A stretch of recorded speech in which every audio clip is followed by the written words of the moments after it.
Viewers, good morning. എല്ലാവർക്കും നമസ്കാരം.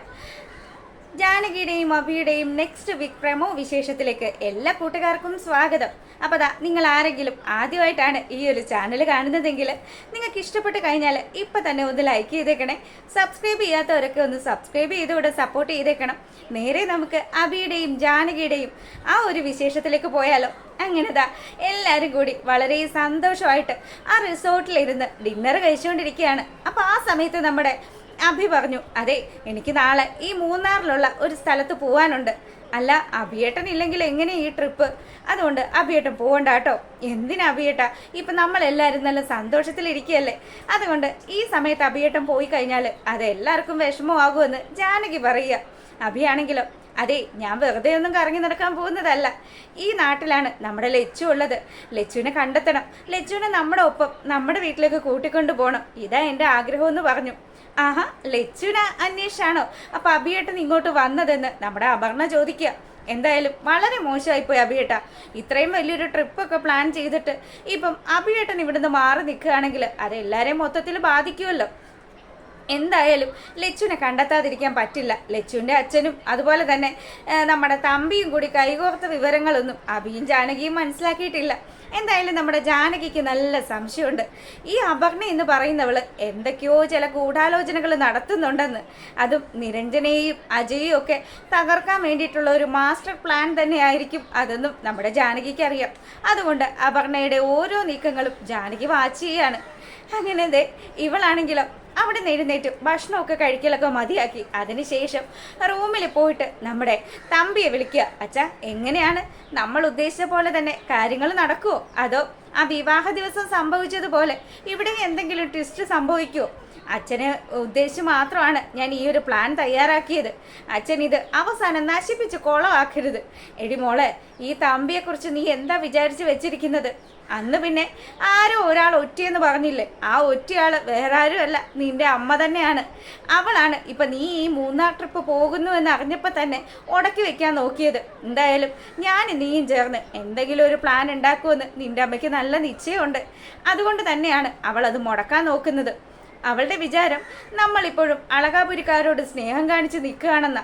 പക്ഷേ സ്നേഹിച്ച് സൂര്യനാരായണനെയും കുടുംബത്തെയും ഇല്ലാതാക്കാനാണ് എൻ്റെ മോൾ അവിടെ കയറിക്കൂടിയതെന്ന് അവൾക്ക് മനസ്സിലായിട്ടില്ല. എന്തായാലും കുടുംബത്തെ മനസ്സമാധാനമാണല്ലോ പെൺപിള്ളേരെ ആഗ്രഹിക്കുന്നത്. അതുകൊണ്ട് തന്നെ നിന്റെ അമ്മ നമ്മൾ പ്ലാൻ ചെയ്യുന്ന കാര്യങ്ങൾ അഭിയെയോ ജാനകിയോ ഒക്കെ അറിയിക്കാനുള്ള സാധ്യതയുണ്ട്. അതുകൊണ്ട് ഇത്തവണ എല്ലാ കാര്യങ്ങളും വളരെ രഹസ്യമായിട്ടാണ് ഞാൻ പ്ലാൻ ചെയ്തിരിക്കുന്നത്.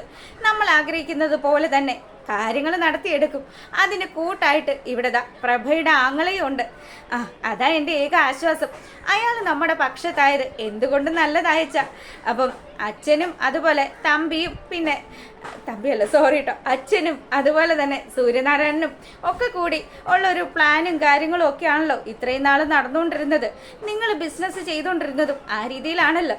അതിനിടയ്ക്കല്ലേ സൂര്യനാരായണൻ അച്ഛനെയും അതുപോലെ തന്നെ ആ അങ്കിളിനെയും ഒക്കെ ചതിച്ചത്. അതിൻ്റെ ഒരു വൈരാഗ്യം അയാൾക്കുണ്ട് മോളെ. അതുകൊണ്ട് മാത്രമാണ് അവൻ ഈ കളിക്ക് എൻ്റെ ഒപ്പം നിൽക്കാമെന്ന് സമ്മതിച്ചത്. പിന്നെ കുറച്ച് പൈസ എറിഞ്ഞ് കളിക്കേണ്ടി വന്നു. അങ്ങനെയൊക്കെ ഇവർ സംസാരിച്ചുകൊണ്ട് നിൽക്കുക. അപ്പം നമ്മുടെ ജാനകി ആണെങ്കിലും അപർണയുടെ റൂമിന് വെളിയിൽ നിന്നും അപ്പം ഇവൾക്ക് എന്തൊക്കെയോ ചില പദ്ധതികളുണ്ടെന്നും ആരോടോ അടക്കം പറയുന്നുണ്ടെന്നും ഒക്കെ ജാനകിക്ക് മനസ്സിലായി. അങ്ങനെ പിറ്റേ ദിവസമായ സമയത്താണെങ്കിലോ നമ്മുടെ അഭി ലച്ചുവിനെ അന്വേഷിച്ച് ഇറങ്ങിത്തിരിക്കുക. അപ്പം ഇത് സമയം മുതലാക്കിക്കൊണ്ട് നമ്മുടെ അപർണ ഏർപ്പാടാക്കിയിരിക്കുന്ന ഗുണ്ടകൾ പൊന്നുവിനെ തട്ടിക്കൊണ്ടു പോവാണ്. പൊന്നുവിനെ കാണാത്ത വിഷമത്തിൽ നമ്മുടെ ജാനകി ആ റിസോർട്ട് ഫുള്ള് നോക്കുക. എൻ്റെ മോളെവിടെ, പൊന്നുവിനെ കണ്ടില്ലല്ലോ, പൊന്നു ഇവിടെ ഉണ്ടായിരുന്നതാണല്ലോ എന്നൊക്കെ പറഞ്ഞ് അമലിനോടും അജയോടും ഒക്കെ വിവരങ്ങൾ പറയുക. അഭിയാണെങ്കിൽ രാവിലെ എഴുന്നേറ്റ് പോവുകയും ചെയ്തു. ഇനി എന്ത് ചെയ്യും? എൻ്റെ മോളെ എവിടെയെങ്കിലും അന്വേഷിക്കണമല്ലോ, അതും ഹൈ റേഞ്ച് ഏരിയയിലുമാണ്. അങ്ങനെ ആ തറവാട്ടിലുള്ള എല്ലാവരും തന്നെ നമ്മുടെ പൊന്നുവിനെ അന്വേഷിച്ചിറങ്ങുകയാണ്. ഈ സമയത്താണെങ്കിലോ അപർണയാണെങ്കിൽ കണക്ക് കൂട്ടിയ കാര്യങ്ങൾ നടക്കുന്നതിൻ്റെ ആ ഒരു സന്തോഷത്തിലും ത്രില്ലിലുമാണ്. ഹണിമൂൺ ആഘോഷിക്കാൻ വന്ന അജയ്ക്കും നിരഞ്ജനയ്ക്കും തനിക്ക് കൊടുക്കാൻ പറ്റിയ ഏറ്റവും വലിയൊരു ശിക്ഷ തന്നെയാണ് ഇപ്പോൾ ഈ കൊടുത്തിരിക്കുന്നത്. പൊന്നുവിനെ കാണാത്ത വിഷമത്തിൽ ഇവരുടെ ഹണിമൂൺ ട്രിപ്പ് അങ്ങോട്ട് അലമ്പായി പോകുമല്ലോ എന്നുള്ള സന്തോഷത്തിൽ അപർണ അങ്ങനെ നിൽക്കുക.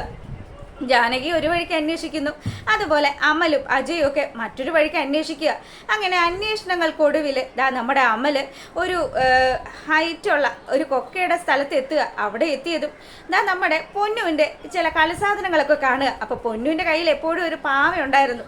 ആ പാവ ആ നിലത്ത് കിടക്കുന്നത് കാണുമ്പോൾ പൊന്നിന് എന്തോ അപകടം സംഭവിച്ചു, എനിക്കൊക്കെ എന്തെങ്ങാനും കുഞ്ഞ് താഴെ പോയോ എന്നുള്ളൊരു പേടിയിൽ അമൽ അവിടെ ഇങ്ങനെ നിന്നിട്ട് പൊന്നുവേന്ന് നീട്ടി വിളിക്കുക. പക്ഷെ ഈ സമയത്തും നമ്മുടെ പൊന്നുവിനെ കണ്ടെത്താനായിട്ട് അമലിന് കഴിഞ്ഞില്ല. ജാനകി ആണെങ്കിലോ അവിടെ മുഴുവനും അന്വേഷണം നടക്കുന്നതിനിടയിൽ ജാനകി നമ്മുടെ ലച്ചുവിനെ കണ്ടുമുട്ടി. ലച്ചുവിനെ കണ്ട പാടെ തന്നെ ജാനകിക്ക് വലിയ സന്തോഷമായി. ലച്ചു ആണെങ്കിലോ ജാനകി ഏട്ടത്തിന്ന് വിളിച്ച് ലച്ചു നമ്മുടെ ജാനകിയെ കെട്ടിപ്പിടിക്കുക. ആ സമയത്താണ് നമ്മുടെ ജാനകി ആ കാര്യം പറയുന്നത്. മോളെ, പൊന്നുവിനെ കാണാനില്ലടി, എന്ത് സംഭവിച്ചതെന്നറിയില്ല. അഭിയേട്ടനാണെങ്കിൽ നീ ഈ നാട്ടിലുണ്ടെന്നും നിന്നെ കണ്ടെത്തണമെന്നും വിചാരിച്ച് നിന്നെ അന്വേഷിച്ച് ഇറങ്ങിയിരിക്കുക. അതിനിടയ്ക്ക് എൻ്റെ പൊന്നു മോളെ കാണാതെ പോയത്. എന്തായാലും നമുക്ക് അന്വേഷിക്കാം, ഏട്ടത്തി വിഷമിക്കേണ്ടെന്നും പറഞ്ഞ് ലച്ചുവും ജാനകിയും ഒക്കെ കൂടി കുഞ്ഞിനെ അന്വേഷിക്കുക. അങ്ങനെ ആ അന്വേഷണങ്ങൾക്കൊടുവിൽ നമ്മുടെ പൊന്നുവിനെ കണ്ടെത്തി. അപ്പം ഇതൊക്കെയാണ് ആ ഒരു സൂപ്പർ ഹിറ്റ് വിശേഷത്തിലുള്ളത്. എന്തായാലും കുഞ്ഞിനെ കണ്ടെത്തിയ ആ ഒരു സന്തോഷത്തിൽ നമ്മുടെ അമലും അതുപോലെ തന്നെ അജയും കൂടി കൊച്ചുമായിട്ട് മടങ്ങി വരുന്ന സമയത്ത് അപർണയാണെങ്കിൽ ജാനകിയെ ക്രോസ് വിസ്താരം ചെയ്തുകൊണ്ടിരിക്കുക. അതെ ഏട്ടത്തി, നിങ്ങൾ ഒറ്റരുത്തി കാരണം നിങ്ങളുടെ കുഞ്ഞു പോയത്.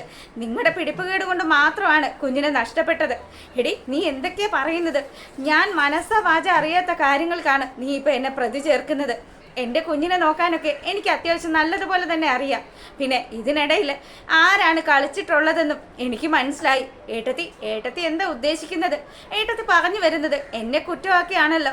അതുകൊണ്ട് ഏട്ടത്തി ഇങ്ങനെയൊക്കെ പറഞ്ഞു കഴിഞ്ഞാൽ ഞാൻ അതൊന്ന് സമ്മതിച്ചു തരുമെന്ന് ഏട്ടത്തി സ്വപ്നത്തിൽ പോലും വിചാരിക്കേണ്ട. എന്തായാലും കുഞ്ഞിനെ നല്ല രീതിയിൽ നോക്കാനുള്ള കഴിവില്ലാതെ പോയത് അത് ഏട്ടത്തിയുടെ പിടിപ്പുകേടാ. ഇത്രയും വർഷം ആയില്ലേ, എന്നിട്ടും ഒരു കുഞ്ഞിനെ മാനേജ് ചെയ്യാൻ പോലും നിങ്ങൾക്ക് സാധിക്കുന്നില്ലേ എന്നൊക്കെ ചോദിച്ച് നമ്മുടെ അപർണ അട്ടഹസിക്കുന്ന സമയത്ത് അപർണയുടെ കാരണം നോക്കി ഒരടി അങ്ങ് കൊടുക്കുകയാണ് ജാനകി. ഇത്രയും കാലവും ക്ഷമിച്ചും സഹിച്ചും ഒക്കെ നിന്നു. ഇപ്പൊ തൻ്റെ സ്വന്തം കുഞ്ഞിനെ വെച്ച് അപർണ ഈ ചൂതാട്ടം നടത്തുന്ന സമയത്ത് അതൊന്നും കണ്ടു നിൽക്കാൻ ജാനകിക്ക് സാധിക്കുന്നേ ഇല്ല. ജാനകിയുടെ കയ്യിൽ നിന്ന് അടി കിട്ടിയ അപർണയാണെങ്കിലും നല്ല പകയോടുകൂടി നമ്മുടെ ജാനകിയോട് വീണ്ടും കയർത്ത് സംസാരിക്കുക. അതെ, നിങ്ങൾക്ക് എന്നെ തല്ലേണ്ട ഒരു അവകാശവും അധികാരവും ഒന്നുമില്ല. എടി, വർത്താനം പറയേണ്ടുന്ന രീതിയിൽ പറയണം, അല്ലാതെ എൻ്റെ കുഞ്ഞ് എവിടെയെങ്കിലും പോയി തൊലയട്ടെ എന്നുള്ള രീതിയിലും അതിനൊക്കെ കാരണക്കാരി ഈ ജാനകിയാണെന്നും ഒക്കെ പറയുന്ന നിന്റെ മുഖം അടിച്ച് നിരപ്പാക്കാതെ പിന്നെ എന്താ ഞാൻ ചെയ്യേണ്ടത്? അപ്പം നിരഞ്ജനയാണെങ്കിലോ ഏട്ടത്തി വേണ്ട, മാറ ഏട്ടത്തി എന്നൊക്കെ പറഞ്ഞ് നമ്മുടെ അപർണയെയും അതുപോലെ തന്നെ ജാനകിയും തമ്മിലൊക്കെ പിടിച്ചു മാറ്റുകയാണ്. പക്ഷെ ഇവരിങ്ങനെ വഴക്കടിച്ചുകൊണ്ട് നിൽക്കുന്ന സമയത്ത് കുഞ്ഞിനെയും കൂട്ടിയിട്ട് അജയും അതുപോലെ അമലും കൂടി എത്തുകയാണ്. അപ്പം ഇതൊക്കെ കണ്ടു നിൽക്കുന്ന സമയം നമ്മുടെ ലച്ചു ഉണ്ടല്ലോ ജാനകിയുടെ കൂടെ, ലച്ചുവിനും വലിയ സന്തോഷമായി. ഏട്ടത്തി ഇതേ കുഞ്ഞുമായിട്ട് അമലേട്ടനും അജയേട്ടനും വന്നിട്ടുണ്ട്, ഏട്ടത്തി ഇങ്ങോട്ട് വാന്നും പറഞ്ഞ് നമ്മുടെ ജാനകിയെ വിളിച്ചുകൊണ്ട് കുഞ്ഞിൻ്റെ അടുത്ത് എത്തിക്കുക. ജാനകി ആണെങ്കിൽ കുറച്ച് സമയമാണെങ്കിലും തൻ്റെ കുഞ്ഞിനെ കാണാതിരുന്ന വിഷമത്തിൽ ഒരുപാട് വേദന സഹിച്ച് നിൽക്കുകയായിരുന്നു. അതുകൊണ്ട് തന്നെ തൻ്റെ കുഞ്ഞിനെ വാരിയെടുക്കുക, ഒരുപാട് ഉമ്മയൊക്കെ കൊടുത്തു. അപ്പം എന്താണ് ഇനി സംഭവിച്ചതെന്ന് നമ്മുടെ കുഞ്ഞു പൊന്നു വിളിച്ചു പറയുമായിരിക്കും എന്നൊക്കെ കാണിച്ചുകൊണ്ടാണ് എന്തായാലും തമ്പിയുടെയും മോളുടെയും ഇത്തവണത്തെ പദ്ധതിയും കൂടി പൊളിച്ചടുക്കിയിരിക്കുക നമ്മുടെ ജാനകി. അപ്പം ജാനകിയുടെയും അബിയുടെയും ഡെയിലി വിശേഷങ്ങളും ഒക്കെ ആയിട്ട് വരുന്നതായിരിക്കും. ഈ വിശേഷം ഇഷ്ടപ്പെട്ടിട്ടുണ്ടെങ്കിൽ ഒന്ന് ലൈക്ക് ചെയ്തേക്കണേ. എല്ലാവർക്കും നല്ലൊരു സൺഡേ ആശംസിച്ചുകൊണ്ട് വീഡിയോ വൈൻഡപ്പ് ചെയ്യാണ്. അപ്പോൾ ഓക്കെ, താങ്ക്